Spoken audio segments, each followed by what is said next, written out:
Bom, a aula de hoje é sobre a solução analítica utilizando o algoritmo simplex. Bem, nós tivemos três propostas de soluções de modelos de programação linear. Pelo método gráfico, que foi objeto da avaliação corrente 2, o método simplex e o simplex dual, que nós iremos basicamente somente aprendê-lo e pode ser também objeto de avaliação as questões conceituais. E o método da planilha, da qual nós iremos nos aprofundar mais, tratando justamente de aplicações práticas. Bem, simplex o que é? É um algoritmo para resolver problemas de programação linear. Tá? Ele foi proposto pelo George Dantzig em 1947.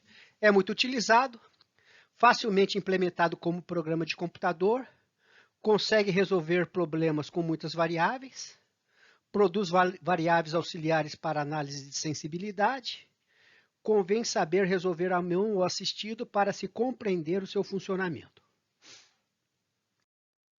Vamos ver algumas teorias da programação linear, tá? Que fundamentam o simplex. Programação linear e convexidade. Então, conjunto convexo no conjunto R2. Para quaisquer dois pontos do conjunto, todos os pontos que formam o segmento da reta que os une fazem parte do conjunto. Então, de uma forma gráfica, aí tem uma demonstração do que é um conjunto convexo e ali, do lado esquerdo e do lado direito, do que é um conjunto não convexo. Método simplex. Alguns teoremas fundamentais. Teorema 1. O conjunto de todas as soluções viáveis de um modelo de programação linear formam um conjunto convexo. Toda solução compatível básica dos sistemas de equações lineares de um modelo de programação linear é um ponto extremo do conjunto de soluções viáveis, isto é, do conjunto de convexo de soluções. Ele faz parte de um dos vértices, como nós verificaremos. Então está aí, considere a solução gráfica do problema. Nós temos ali aquele espaço de soluções viáveis, a nossa função objetivo. Então, o nosso ótimo estará num dos extremos, num dos vértices. Teorema terceiro. Se a função objetiva possui um ótimo finito, então pelo menos uma solução ótima é um ponto extremo do conjunto convexo de soluções viáveis. Se a função objetivo assume o ótimo em mais de um ponto extremo do conjunto de soluções viáveis, então ela toma o mesmo valor para qualquer ponto do segmento da reta que une esses pontos extremos. Então, a primeira parte do teorema diz justamente isso. O valor da função objetivo varia quando esta se desloca. Logo, o valor ótimo será obtido deslocando-se o máximo ou o mínimo a função objetiva. Então, nós temos ali o ponto C, como nós aprendemos ali na solução gráfica, que seria como se obtém a solução ótima do máximo. E o ponto A, no caso, que se fosse uma solução do mínimo. Bom, a segunda parte, entretanto, a função objetivo pode assumir uma inclinação tal que no ponto ótimo ela coincide com a inclinação de alguma restrição. Então, nesse caso, nós vemos ali a solução, a função objetivo, coincidindo com o segmento C e D, ou seja, com um dos vetores de restrição. Tá? Então, em todos os pontos do segmento da reta CD, o valor da função objetiva é o mesmo. E teremos múltiplas soluções desse intervalo, né, de reta. Tá? Então, como nós vemos aqui, né, nós temos aí os conjuntos de soluções possíveis. Verificaremos agora os procedimentos, né, do simplex, tá? O mecanismo do simplex. Então, dado um problema, né, como é que solucionaremos, né? Temos aí um problema na forma padrão. Tá? O que o simplex vai fazer? Um procedimento interativo que permite ir melhorando a solução de um problema programação linear a cada passo. O procedimento termina quando não é possível seguir melhorando uma determinada solução. Então vamos ver como é que a gente faz isso daí. Tá lá. Tá, então temos ali, vamos supor que temos, né, esse espaço, né, de soluções viáveis. Tá? Então nós iremos, né, inspecionar, né, os vértices, tá, até, né, encontrar, tá, o ótimo. Tá? Bom, a solução ótima pode não existir quando não há uma solução viável, ou seja, as restrições são incompatíveis, né? No caso aqui, verificamos, né, que essa restrição, ela reserva essa parte do espaço e a outra restrição reserva, ou seja, são dois espaços de restrições disjuntas que não acabam, né, de certa, não possibilitando uma solução, né, viável.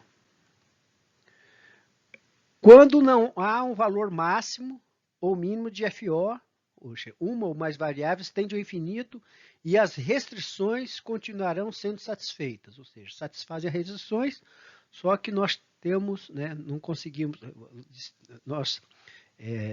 nunca vai ser obtida tanto o máximo quanto o mínimo. Bom, o modelo de um problema de programação linear pode ser resolvido pela solução de um sistema de equações lineares. Então, nós devemos fazer uma transformação de um problema de programação linear em um sistema de equações equivalentes. Então, temos aqui o problema na forma canônica e podemos passá-lo para a forma padrão. Então, onde nós simplesmente aí superamos as desigualdades, né, incluindo variáveis de folga e variáveis de excesso ou variáveis artificiais. Tá? Então, no nosso caso ali, né, procedimentos para passar da forma canônica para padrão, para restrições menor ou igual, a conversão é feita adicionando a equação uma variável artificial, fi maior ou igual a zero, e a conversão, né, para restrições de desigualdade maior ou igual, a conversão é feita subtraindo, tá, a equação uma variável artificial. Então, aqui nós temos no menor ou igual, nós colocamos um mais F1. No maior ou igual, nós colocamos um menos F. Bom, essas variáveis, elas têm, aí na realidade está se colocando o nome de F de folga, mas ela pode ser também x3, x4, x5, pode ser S1, S2. Tá? No caso, como veremos mais adiante, nos Wikimedia eles colocam o nome das variáveis de folga ou de excesso ou variáveis artificiais de S, que significa, na realidade, slack, né, de folga. Procedimento da forma canônica à forma padrão, está aqui, né, colocando, né, o nosso problema na forma padrão. O problema se transformou, então, em encontrar uma solução de um sistema de equações lineares que maximize a função objetivo. Então, temos aqui um sistema de equações lineares, temos que resolver, substituir valores e depois verificar aqui, dadas as soluções desse sistema de equações lineares, qual qual o maior valor para aquela, né, função que é a função objetivo. No caso aí nós temos 5 variáveis e 3 restrições. Muito bem. No nosso problema, então, nós temos, vamos contar aqui, 1, 2, 3, 5, e nós temos somente 3 equações, né? Então, temos uma quantidade de variáveis maior do que equações. Bom, nós aprendemos lá no ensino médio e também, né, que um sistema de equações lineares, né, para ser solucionado, o número de variáveis tem que ser o mesmo número das equações, que aqui, na realidade, tá, estamos chamando de equações de restrições. Tá? Bem, no caso de n maior do que m, né, o que nós podemos fazer? Tá? Então, vamos lá. Tá? Analisando, podemos dizer que atribuir zero a uma variável significa não produzir um dos produtos ou utilizar toda a disponibilidade de recursos. Então, no nosso caso aqui, tá, vamos atribuir zero. Tá? Então, n menos m variáveis iguais a zero, tá? Nós chamamos isso de solução básica. Então, o número de soluções possíveis, básicas, vai ser justamente, tá, a combinação, né, de n e m. Tá? Então, é possível, né, num conjunto, né, de 5, né, tomando 3 a 3, nós teremos 10 soluções básicas possíveis. Então, nós temos aí variáveis não básicas, são variáveis zeradas, iguais a n e m variáveis, e as variáveis básicas são as variáveis cujos valores são calculados pelos sistemas de equações. Então, podemos colocar a primeira combinação, né, justamente ali, né, a 0, 0, 0. Tá? Coloca aqui, ó, x1 igual a 0, x2 igual a 0, e aí nós teremos F1, F2 e F3, né? F1 igual a 4, F2 igual a 12 e F3 igual a 18. E teremos uma solução viável, porque faz parte do espaço de solução viáveis, com z igual a 0. Segunda combinação, não existe base associada. Não existe solução básica. Terceira combinação, tá? Vamos associar aí as variáveis não básicas x1 e f2. Nós temos uma solução, né, viável, que é o z igual a 30. Temos ali a quarta combinação, que também, né, no caso, atribuímos x1 igual a 0 e f3 igual a 0, seria uma solução inviável. E, prosseguindo, né, nós teríamos, tá, e se tomássemos, né, as 10 combinações possíveis, né, atribuindo para cada duas variáveis como soluções básicas e 3 como soluções não básicas, essas soluções aqui, ó. O primeiro, né, da função objetiva é viável, a segunda não existe, a terceira é viável, espaço não viável, então nós teríamos aqui 1, 2, 3, 4, 5 soluções viáveis que fazem parte justamente, né, dos vértices do nosso polígono. Tá? E estão aqui. Né? Aqui, nesse caso, dá para muito bem, né, ser verificada aqui. Tá bom? Então vamos lá. Tá? Então aqui as nossas soluções viáveis marcadas em vermelho e as soluções inviáveis marcada em azul. Tá? E qual a solução ótima se formos substituir lá na função objetivo? Tá? Vai ser justa essa daqui, ó, 2 ponto, né, x1 igual a 2 e x2 igual a 6. Bom, no problema vimos que n é o número de variáveis e m é o número de restrições. Né? Temos 10 soluções básicas. No caso de n igual a 10 e m igual a 5, teremos 252 combinações. No caso de 20, 184.756. Bom, então a gente vê que essa, né, se a gente for buscar esse tipo de solução, né, de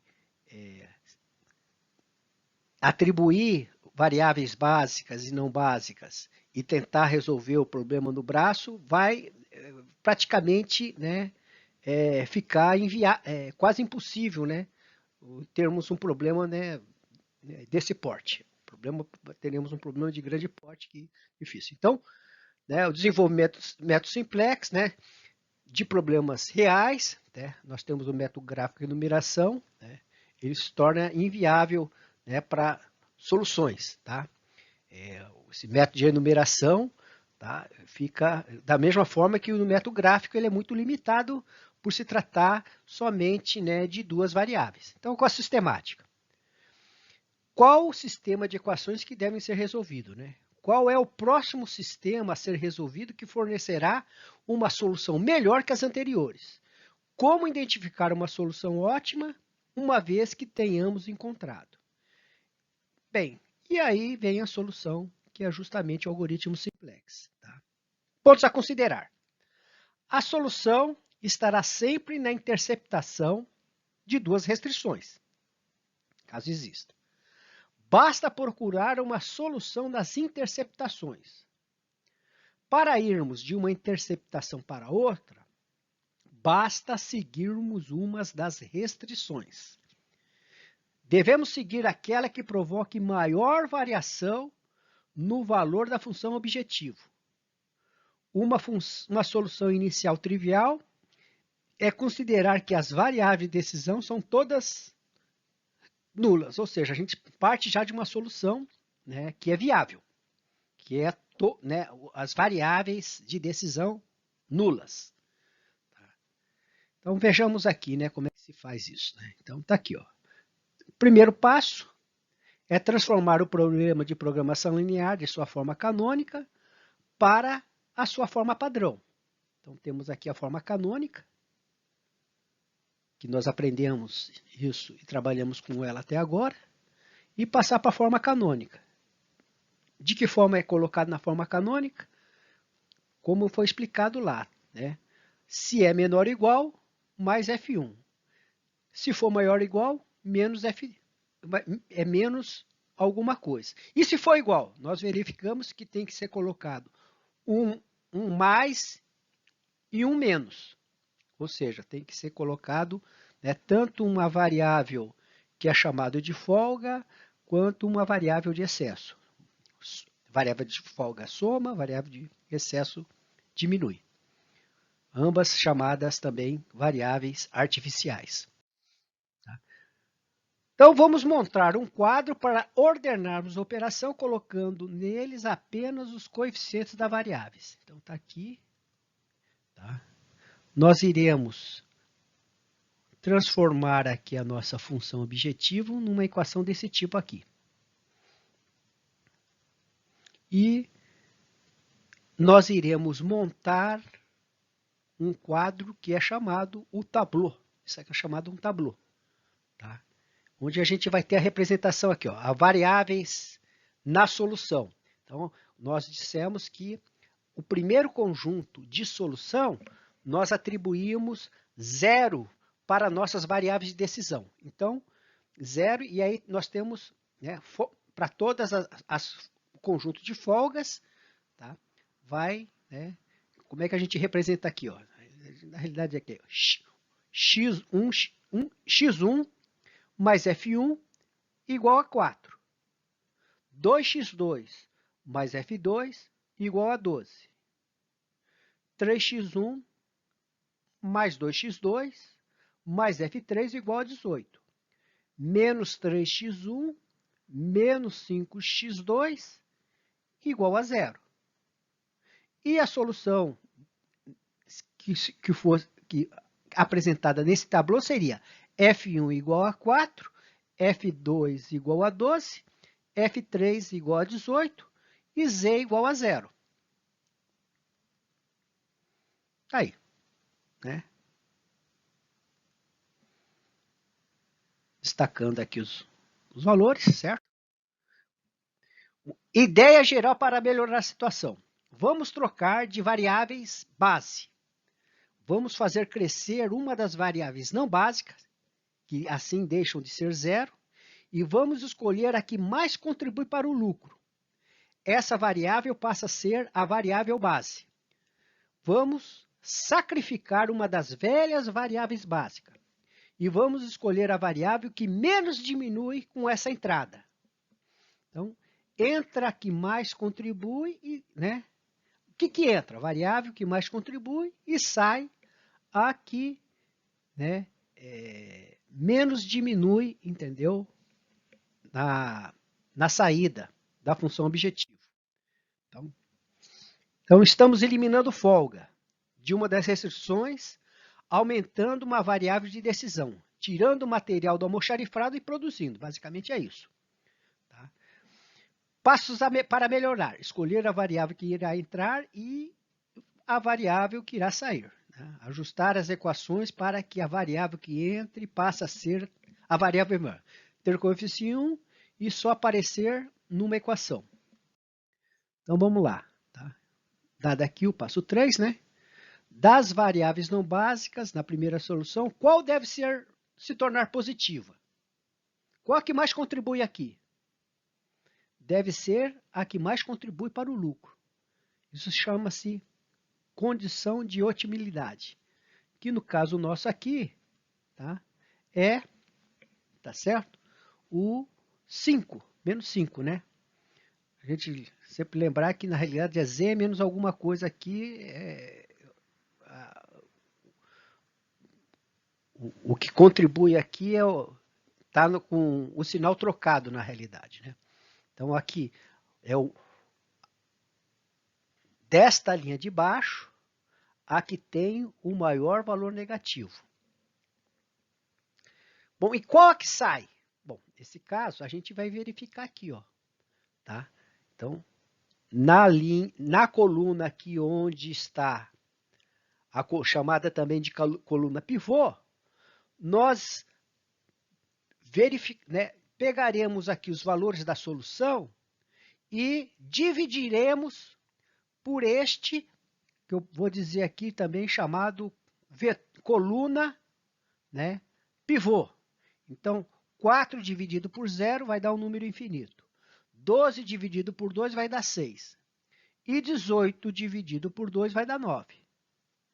Bom, então das 3 variáveis básicas na primeira, qual deve ser a Helena? Será aquela associada à linha que tiver o menor coeficiente entre os elementos da última coluna e o correspondente elemento da coluna de entrada. Então, no nosso caso aqui, a que vai, né, ou seja, entra x2, sai f2. Muito bem. Então, identificada a nossa coluna pivô e a nossa linha pivô, nós temos, né, nessa interseção o elemento pivô. Tá?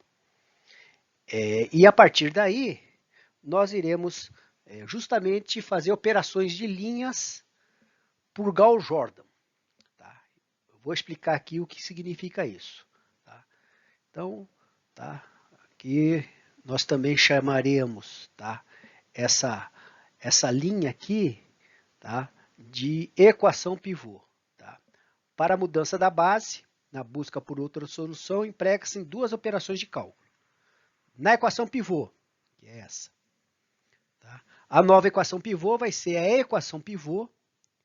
A equação pivô ele está dizendo que é justamente esse conjunto de dados aqui, dividido pelo pivô.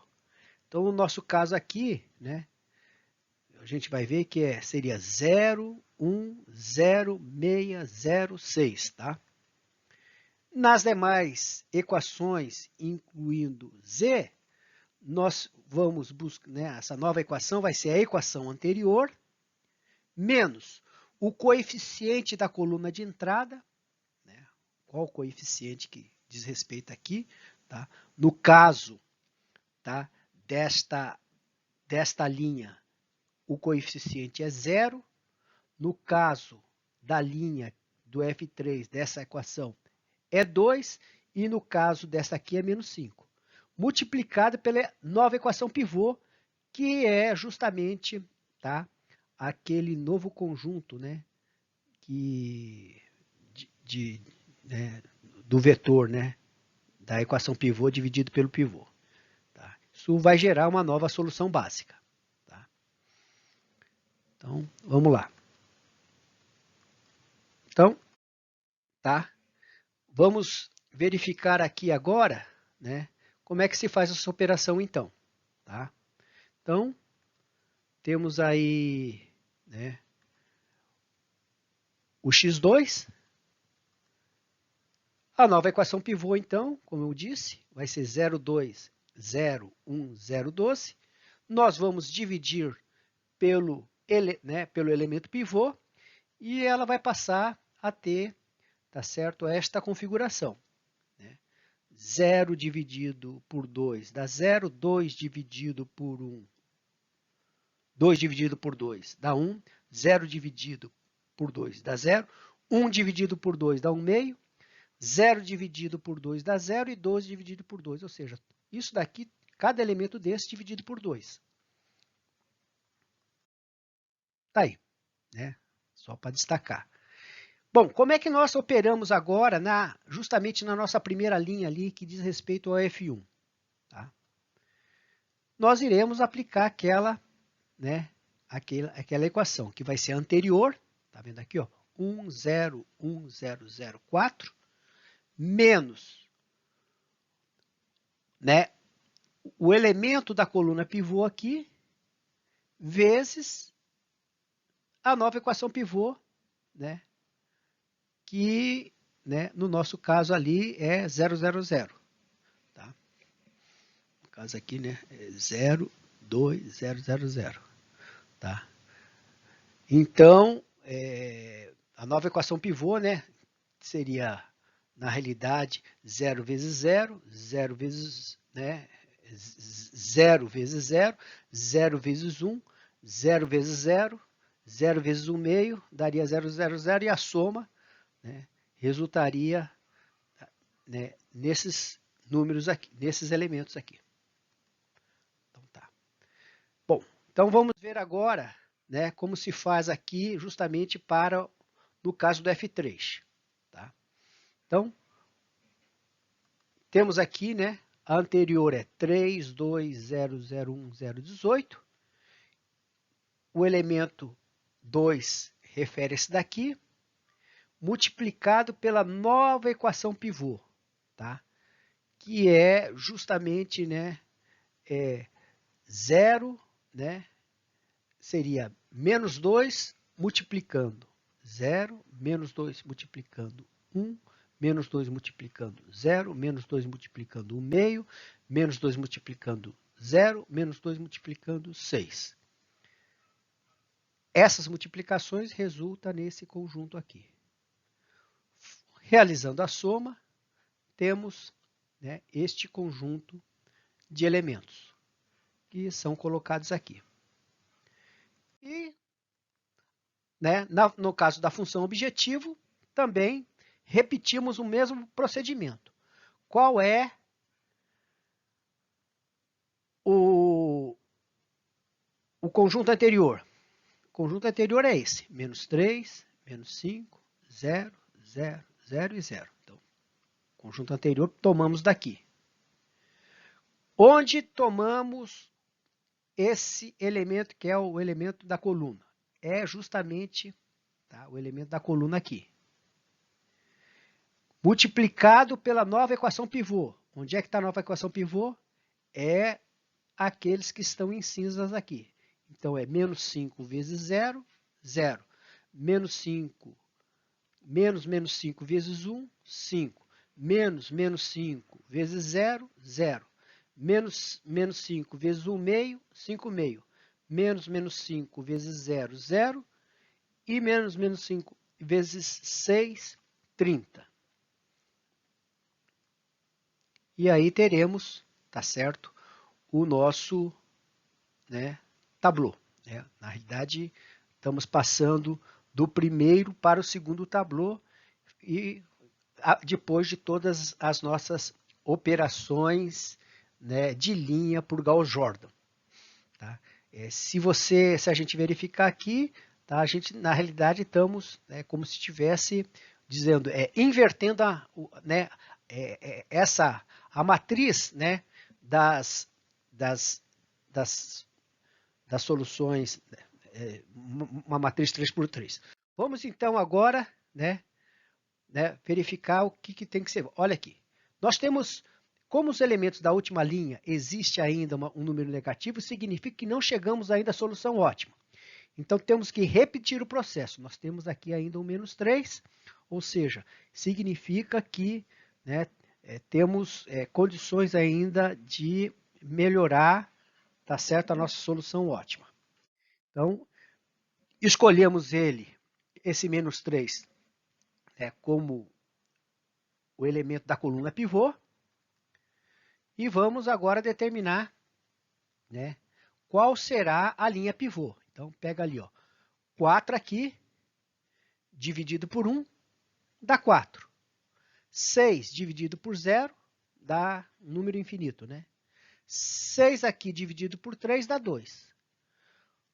Então, a decisão, né, de qual vai ser a linha pivô vai ser, né, aquela que contribui, né, prejudica menos, que é justamente a referente F3. Então, nesse caso aqui, né, nós teremos, tá, este, né, seria o nosso elemento pivô, e se a gente dividi-lo, né, tudo por 3 aqui, nós teremos aqui, então, né, essa nova linha pivô aqui. Tá? E fazendo as operações, né, de escalonamento, né, as operações de escalonamento de linha por Gauss-Jordan, tá? Nós obteremos, tá certo, esses valores aqui. Pois bem, chegamos então, tá, a este tablô. Tá? Tivemos o tablô, né, inicial, 0, o tablô 1 e o tablô 2. Tá? O que verificamos aqui? Que não existe aqui, né, neste caso, né, das variáveis, né, de decisão, nenhum número negativo. Isso significa que não tem mais nada para melhorar.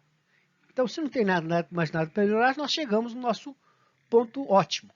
Tá? No caso aqui, né, de um problema de maximização.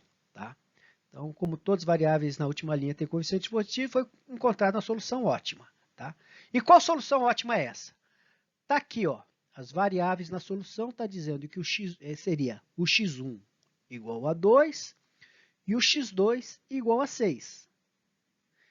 Tendo, né, o nosso ótimo, né, o z, igual a 36.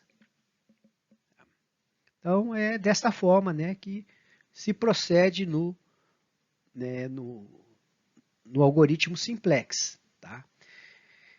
Bem, ele não é trabalhoso, tá? Mas a grande questão, né, de se cobrar isso numa avaliação é colocar o aluno num risco de se fazer cálculo, né, de se exigir procedimentos de cálculos, né, que não é objetivo, né, não é o objetivo da disciplina. Né? É melhor, né, utilizar as ferramentas, saber o que está sendo feito, né, saber o que significa a variável que entra, sabendo o que significa o que é a variável que sai, e depois, na realidade, a partir, né, dos problemas de modelagem, a partir de soluções utilizando até também a planilha Excel ou então utilizando o Wikimedia, tá? Nós podemos ter justamente competência aí em fazer análises. E finalmente aqui, né, eu vou deixar, tá, para vocês aí, né, o nosso site, né, da ferramenta que vai ser usada, né, no caso, né, da solução analítica simplex. Então, até mais.